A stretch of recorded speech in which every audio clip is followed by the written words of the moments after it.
It's a privilege to carry this bill here today and to have the broad support that it has received throughout the process. And just a little background.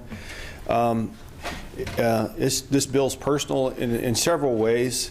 As a young man for over 40 years, driving past Harper's Bend and making that connection, and I was given a book on Walter Harper, and then when you read the book, and I encourage everybody to read the book, it becomes more personal. And as an Episcopalian, as you will find out, it becomes more personal, and it is a great piece of Alaska history and a testimony to a tremendous individual. So I'll be brief, but I'll be punctual. And I'd just like to say that Walter Harper's name is permanently stamped in the Alaska history because he was the first person to summit Denali on June 7th, 1913. And let's think about that for a minute, because today you have the ability to get in an aircraft and go up to Kahiltna Glacier and go from there to the summit, right? Well, they left Fairbanks in the spring and drove 2 dog teams to Nenana, and then from Nenana to the base of Mount McKinley in the Denali, and had to carry all their gear. They went from the base to the summit in 1913. They didn't have no REI and no Eddie Bauer and it was what the indigenous people have been using for 10,000 years, right? And it worked.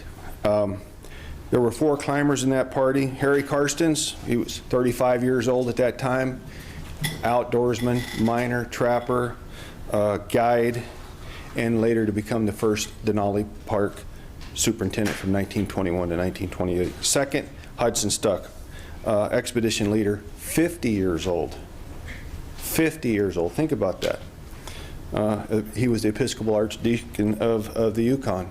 Robert Tatum, 21 years old, theology student from Knoxville, Tennessee, was working at the Episcopal Mission in Tanana when Hudson Stuck invited him on the expedition.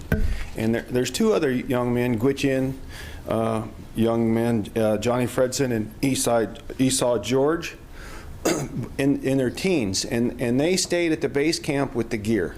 And Hudson Stuck had an affinity for all things sweet, so he made sure that he managed the sugar and the chocolate, so when they came off the mountain, that would be the first thing that he could taste after being up on the hill. So they left Nenana on March 13th.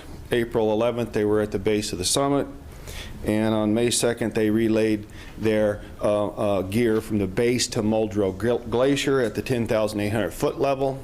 Again, no Sherpas, no packers. I just identified 5 people. Think about that. Well, Karstens and Stuck, they both like to smoke a pipe, and unbeknownst to them, they knocked their pipes out and turned around and looked, and their tent was all on fire with all their gear, or the large portion of it. Overcame adversity, still summited. But on that day, on June 7th, Walter Harper was the first human to set foot on the summit of Denali. Stuck later concluded that Harper could have went another 10,000 feet. Harry Karstens went on to say if it hadn't been for Walter Harper, they would have never summited. It was that bad at the last little precipice going to the top, and he had to physically carve ice steps in there for the 2 senior citizens of the expedition to get to the summit. So, with that being said, it's important. There's a tremendous more amount of good information here that I hope that I have piqued your curiosity. You will read the book and do justice and read a bit of Alaska's history that's very important on Walter Harper and that summit.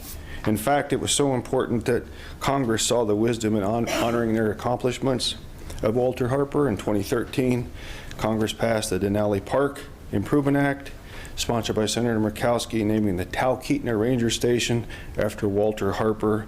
And anyone who intends to climb Denali must first stop at the Walter Harper Ranger Station to get their permit. And in this summer, hopefully, if it all comes together, there is a group that's working on dedicating a life-size statue and an unveiling in Fairbanks, a location yet to be determined.